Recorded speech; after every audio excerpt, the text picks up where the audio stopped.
dit, vas-y, pousse, pousse, pousse, c'est la dernière contraction, vas-y, c'est la dernière. Rabbeinu Hari est venu en rêve, il lui a dit, pourquoi tu as fait ça? Il n'arrête pas de sourire. Il a dit, ma chère, c'est une question de jour.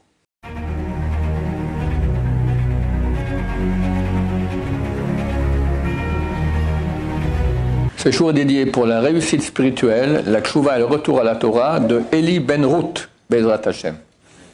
À la question de Michael.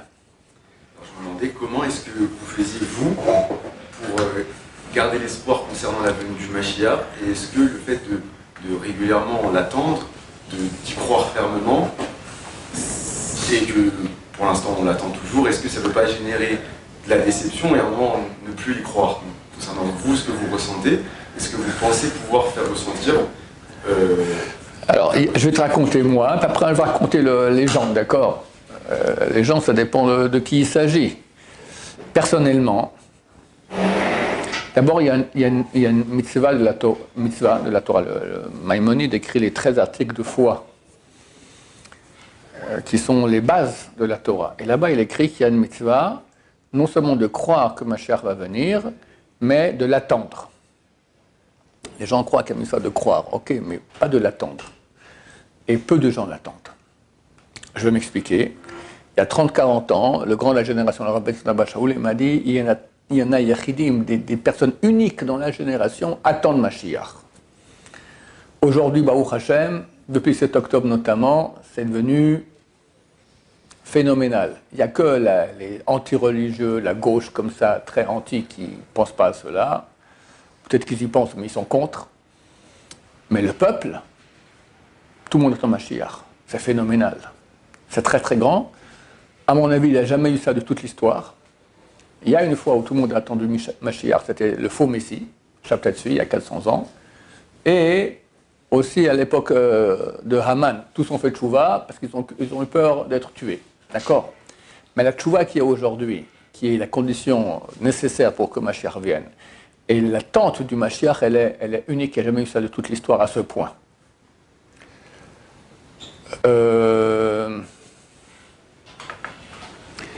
Comment il faut l'attendre, Mashiach? Alors, Messon Abba Shaoul Zatzal disait comme une mère qui attend son fils, qu'il va rentrer de l'école à 4h, il est 4h30. Le jeune fils, d'accord, elle est super inquiète, elle regarde à la fenêtre, elle appelle à l'école, tout ça. Voilà, il faut être en attente sans cesse. Maintenant, si on avait été au milieu du Moyen-Âge, ou je ne sais pas, même il y a un siècle, il y a un siècle déjà commence le mouvement sioniste. Déjà, ça peut un peu réveiller. Moi, dire avant. D'accord, le premier congrès sioniste mondial, c'était en 1895, avant cette date-là. Tu vis en exil, tu attends Mashiach, il n'y a rien qui bouge, alors il faut attendre, mais c'est extrêmement dur. Mais aujourd'hui, excuse-moi, mais c'est un crétin fini, celui qui ne voit pas que Mashiach il arrive, c'est un crétin fini. Il y a des signes tellement clairs, c'est écrit, qu'il y aura, il faut prendre, il y a une prophétie de... J'ai fait un cours il y a quelques mois qui s'appelle... je crois qu'il s'appelle la démonstration de la divinité de la Torah en 2 temps, 3 mouvements. C'est pas exactement comme ça, mais c'est à peu près ça le sens du titre. D'accord? Je lis une prophétie de Yecheskel, chapitre 36, que je recommande à tous de lire. Ça prend 1 minute et demie à lire. Là-bas, c'est marqué que Dieu nous a chassés de la terre d'Israël parce qu'on s'est mal comporté. Et on a profané son nom en exil. Que le peuple disait, c'est ça le peuple de Dieu, comme on souffrait, etc., etc. C'est une profanation du nom de Dieu. Alors Dieu, pour l'honneur de son nom, nous ramènera en terre d'Israël. Et la terre d'Israël qui était aride, il va donner ses fruits de façon abondante. Et les peuples, les villes détruites seront reconstruites. Et on va se multiplier sur cette terre. Excuse-moi, mais ouvre les yeux. Tu comprends bien qu'on est en train de vivre cela. Cette terre était aride, elle est venue... Les non-juifs ont appelé ça le miracle agricole israélien. Miracle! Comment la terre aride, un désert, on fait un jardin potager. Les meilleurs agronomes au monde sont israéliens aujourd'hui. Envoyés dans le monde entier. Les fruits que tu as ici chez le primeur, ce n'est pas les vrais fruits d'Israël. Ça, ils ont les bons fruits, ils les envoient, ils exportent, d'accord? Ici, tu as les restes, d'accord? Les villes qui sont reconstruites, regarde Jérusalem. C'était quoi il y a un siècle? Mon arrière-grand-père, il est monté du Boukharistan Boukharistan, on appelle ça Boukhara. Ouzbékistan actuel, d'accord? Mais Boukhara, on dit ça, d'accord? En 1873. Et c'est un des premiers qui a fondé un quartier hors des murailles de Jérusalem. Le quartier des Boukhariens. À côté de Mehacharim, exactement. Le Stibler Sfarad s'appelle, comment il s'appelle? Moussaïov. Moi, je suis Moussaïov. Ma mère est la petite fille du fondateur de cette synagogue, Moussaïov. C'est pour ça que je suis un fada de la terre d'Israël. Je suis très sioniste, je suis très pro. Lui aussi, il était comme ça. Je pense être une partie de son âme qui a dû revenir ici sur terre. D'accord? Il est venu avec sa famille. Tout leur village, toute leur ville, je ne sais pas tout, ils sont venus ensemble à dos de chameau depuis l'Ouzbékistan, ici à Jérusalem. C'est très, très amoureux de la terre d'Israël. Ils attendaient le Mashiach avec impatience. Ils ont créé ce quartier. Toutes les rues sont direction le temple et ils sont très larges. À l'époque, dans les villes, une rue faisait 1 mètre, 1 mètre et demi, allez 2 mètres, la rue principale. Eux, c'était des très, très larges. Ils ont appelé après ce quartier Rehovot. Rehovot, c'est écrit dans la Bible que Yitzhak, il a creusé, non, Abraham, il a creusé des puits, ils sont remplis de ça. À la fin, il a créé un puits, il a rempli Rehovot. D'accord, ça parle du 3e temple. Ils s'attendaient au 3e temple. Pourquoi je te raconte tout ça?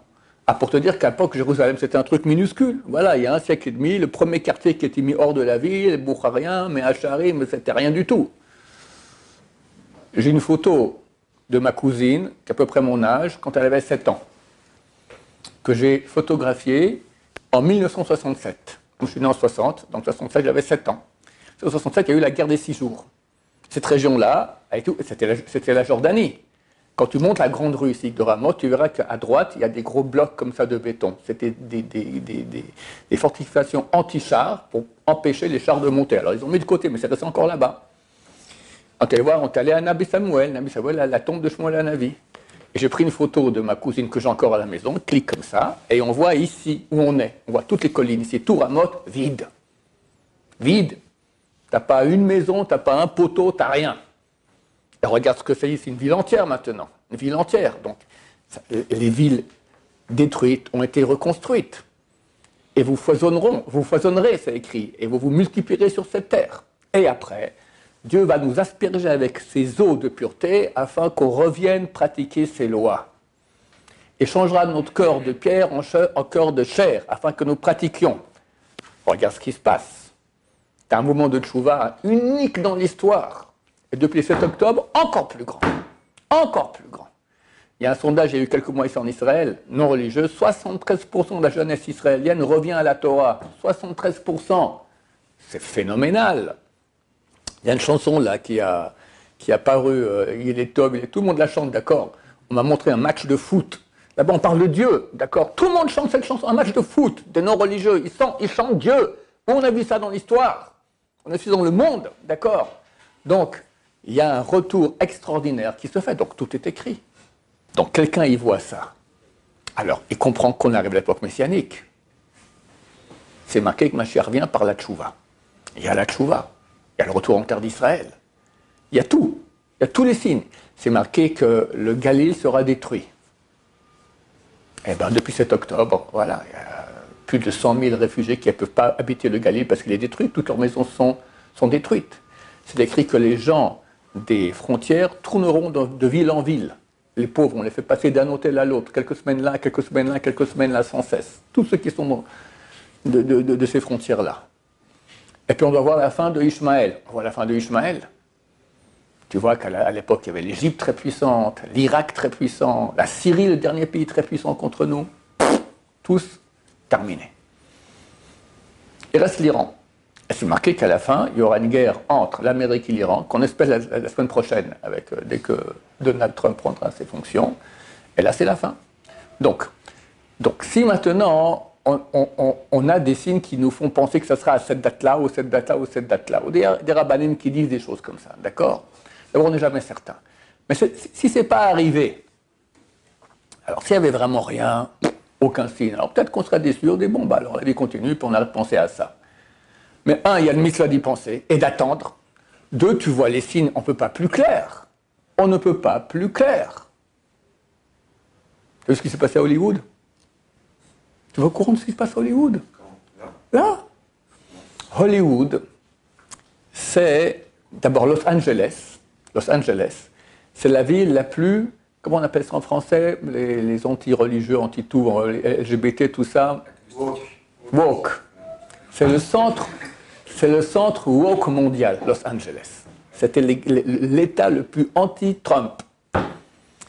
Et là-bas, il y a Hollywood. Hollywood, c'est Hollywood, d'accord? Ils appellent ça Hollywood, c'est quoi? Le bois sacré. Je ne sais pas qu'est-ce qu'il y a de sacré là-bas. En tout cas, il y a du bois. Il y a du bois là-bas. Mais ce n'est pas sacré du tout, c'est le contraire, d'accord? Toute l'impureté, toutes les notions d'impudeur qui accompagnent avec le cinéma, etc., ça vient de là-bas, c'est la source. Eh bien, Dieu, actuellement, il a amené là-bas un incendie. Et pas en plein été, en plein hiver, avec des vents de 160 km à l'heure. Hier soir, il y avait déjà 10 000 appartements brûlés. 10 000 appartements. Hollywood n'existe plus. Fini. Et c'est du bois. Hollywood, d'accord? C'est brûlé. C'est phénoménal. C'est phénoménal. Qu'est-ce qui se passe là? Alors, on n'est pas pour que ça continue, etc. Mais il faut comprendre que Dieu est en train de se dévoiler lentement. Tu vois que l'Iran, il est en train de mourir. Là. L'État, le gouvernement, il est à 2 pas de s'écrouler. Et Trump va prendre maintenant les rênes, il va commencer à mettre de l'ordre dans le monde. Ça va être, ma chère, il arrive. C'est évident. Alors, on avait espéré pour Hanouka, c'est pas venu. Ok, alors quoi? Alors c'est fini. Moi, je donne toujours l'exemple suivant. Quand ta femme va accoucher Bezrat Hashem, alors tu vas l'accompagner à l'accouchement. Alors, à l'accouchement, on attend, on arrive à la phase finale. Et là, elle doit pousser. Chaque fois qu'il y a une contraction, ça fait très très mal, elle doit pousser pour que le bébé sorte. Et les sages-femmes lui disent, vas-y, pousse, c'est la dernière contraction, vas-y, c'est la dernière. Elle pousse, rien du tout, le bébé n'est pas sorti. Bon, elle a 2 minutes pour respirer, même moins. De nouveau, la contraction, vas-y, c'est la dernière. Mais tu m'as dit la dernière déjà avant. Et des fois, ça peut durer. Le pauvre, le rave ici, je ne vais pas dire son nom en public, là, il m'a raconté que sa fille maintenant a accouché, c'est la première fois qu'il est devenu grand-père. 36 heures d'accouchement. C'est phénoménal, c'est terrible, d'accord, c'est vraiment terrible. Voilà, c'est très dur. Maintenant, on n'a jamais entendu que la femme qui accouche dit, moi j'avais déjà dit 10 fois maintenant, c'est la dernière, je vous crois plus, bye bye, je rentre chez moi. Mais t'es en phase d'accouchement, quoi tu rentres chez toi? Non, vous racontez des histoires, chaque fois c'est la dernière, je n'y crois plus, bye. Mais non, on est en accouchement, on est maintenant, il n'y a aucun doute là-dessus, qu'on est en phase d'accouchement, c'est clair. Quand le bébé il sort, personne ne sait. Personne ne sait. Mais c'est très proche, c'est clair. Maintenant, des grands de Torah, qui avaient Ruach HaKodesh, Rabbi Sana Bashaoul, m'a dit à moi, je lui ai demandé, j'étais avec ma famille, j'ai dit, nous, Kvodarav, là, on verra Mashiach, il m'a dit, moi je ne sais pas, mais vous, oui. Et j'ai rencontré un de ses élèves la semaine passée, qui m'a dit qu'aussi à eux, il leur a dit, Mashiach, je ne sais pas si moi je verrai, mais vous le verrez. C'est un type, il voyait tout. Il voyait tout. Donc il a dit, donc on est certain. Maintenant, ça inclut mes parents aussi qui sont déjà plus trop jeunes, d'accord? Donc c'est pas pour dans beaucoup de temps. Quand, on ne sait pas. Maintenant, quand ça vient pas à la date qu'on a cru, ok. Mais ça va, t'es en pleine phase d'accouchement, tu vois les signes. Il n'y a pas une semaine, il n'y a pas quelque chose de spécial. Je ne sais pas ce que ça vaut. Je te donne un autre signe maintenant. Il y a une histoire qu'amène le Rav Chida dans son livre Shem Agdolim, que à l'époque, il y avait l'auteur de toute la Kabbalah moderne. C'est l'élève de Rabbeinu Hari. Rabbeinu Hari, Rabbi Yitzhak Luria, Yitzhak Luria Ashkenazi. Son élève, c'était Rabbi Chaim Vital, qu'on appelle aussi Maacho, Rabbi Chaim Vital. Rabbi Chaim Vital a appris chez le Hari pendant 22 mois. Après, le Hari est décédé, très jeune. Pendant 50 ans, Rabbi Chaim Vital a écrit tous les écrits de Kabbalah. Il habitait, à l'époque c'était à Tzfat, là il habitait à Jérusalem. Et un jour, il y avait un cheikh très violent qui était sur l'esplanade du temple et il entend de l'eau. Il entend de l'eau. Alors il lui demande qu'est-ce que c'est? Il dit oui, c'est un roi des Juifs, c'était le roi Chizkiyahu, qui était un grand sadique. Il y a 2500 ans, il a fermé les eaux de cette rivière, le Gihon on l'appelle. C'est là-bas qu'on sacrait les rois d'Israël. près de cette rivière-là. Il a fermé pour que Sancheriv, c'était le général des armées irakiennes, lorsqu'il viendra à Jérusalem, il n'aura pas d'eau à l'extérieur. Il ne pourra pas avoir de l'eau. Alors on lui a dit ça au cheikh, au sultan. Alors il dit, mais appelez-moi le rabbin des Juifs. On appelle le rabbin Chaim Vital. Il dit, écoute, je vais à la prière. Je reviens à la prière, tu as fait que l'eau sort. Sinon, je te coupe la tête, c'est bien clair. D'accord? C'est à cause de vous, c'est vos trois. Rabbi Chaim Vital, il a rappelé un nom de Dieu, il a fait une téléportation. Dans ses écrits, il dit comment on fait. On prend un bambou qui fait 2 mètres, on prend un nom de Dieu qu'on écrit sur un parchemin, on met dans le bambou, on se met un califourchon sur le bambou, et hop, je vais être à Damas. Il s'est retrouvé à Damas. On n'a pas le droit de faire ça. Utilisons des noms de Dieu, c'est interdit, Kabbalah Maasite. Mais lui, c'est un grand sadique, et pour ne pas mourir, etc. Bon. Rabbi Noari est venu en rêve, il lui a dit, pourquoi tu as fait ça? Et il lui dit, mais je risquais ma vie. Il dit, si tu avais ouvert l'eau, alors ma chère serait venue. Quand l'eau sort par la base, c'est un signe que la Géoula, elle arrive. Et sache que toi, tu es une étincelle de l'âme de Rizkiyahu, qui a fermé, c'était ton tikkun de rouvrir. Et lui, ce cher, c'est une étincelle de l'âme du général des armées irakiennes, Sancheriv. Vous êtes revenu ici en Gilgoul. Et ils disent là-bas, le nom du cher, j'ai oublié, d'accord, c'est la... je l'ai vu encore vendredi. Non, Shabbat, je l'ai vu encore hier, d'accord. J'ai oublié le nom du cher, mais ça signifie l'homme de destruction. Ça correspond à Sancheriv, qui a détruit énormément, il a détruit le temple. Alors, vous êtes revenu ici pour réparer cela. Alors, Rabbi Chaim Vital, il dit, mais je ne voulais pas utiliser les noms de Dieu. Pour que l'eau sorte, il fallait faire aussi des trucs magiques, Kabbalah Maasite. Mais de toute façon, on t'a utilisé maintenant Kabbalah Maasite pour revenir à Damas. Alors, il n'a pas de réponse à donner. Pourquoi je raconte cela? Quelqu'un, à nos élèves ici, a entendu le speaker il y a une chaîne de radio qui s'appelle Kav Géoula. Le Kav, la ligne de la Géoula. Et il parle beaucoup de la Géoula, puis il y a les nouvelles là-bas. Le type aux nouvelles a dit, il y a une nouvelle qui est publiée que sur les sites arabes. Aucun site anglais, israélien, français en parle. Mais sur les sites arabes, ils en parlent.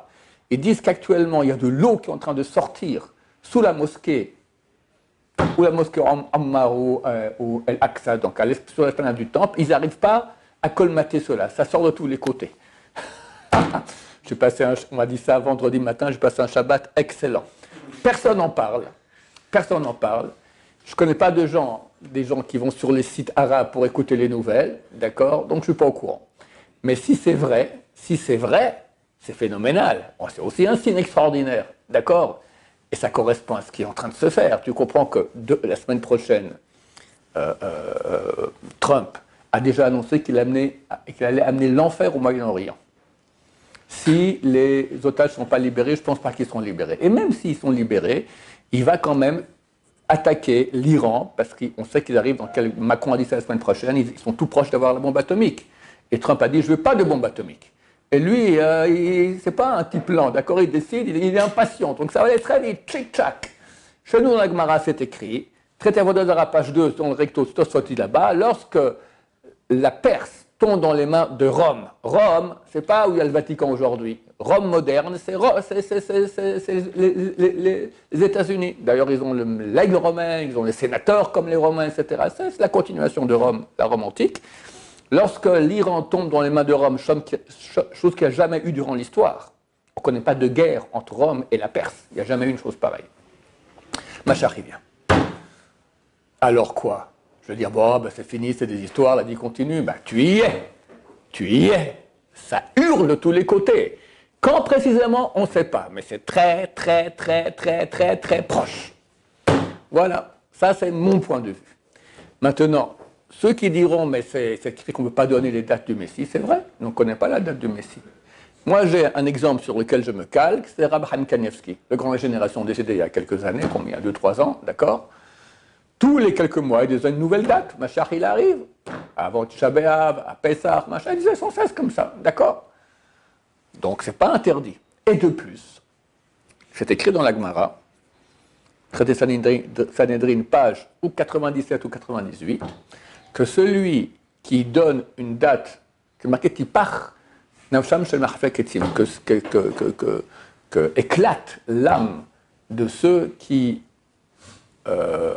calculent la date du Messie. Et des gens peuvent me dire, mais regardez, c'est interdit. Alors c'est faux, c'est pas marqué comme ça. C'est marqué qui disent, voici la date à laquelle le Messie viendra, et s'il ne vient pas à ces dates, il ne viendra plus. Ça, c'est interdit. Et les plus grands rabbins de tous les temps ont annoncé des dates venues du Messie. La Gemara, ils sont tous plantés. La Gemara, elle dit, dans Traité Avodazara, page 8, 9 ou 10, il faut voir là-bas, dès l'année Intel, c'est environ 400 ans après la destruction du Temple, si on te propose maintenant d'acheter ton champ, de vendre ton champ, même pour un, ne le vends pas. Non, ne le vends pas parce que Mashiach il arrive et ça vaudrait une fortune. D'accord? Ensuite, Rav Sadia Gaon, c'était au 8e siècle de l'ère chrétienne. C'est l'inverse plutôt. Hein? C'est l'inverse. Vends-le parce que quand Mashiach viendra, ça ne vaudra plus rien. Non, non.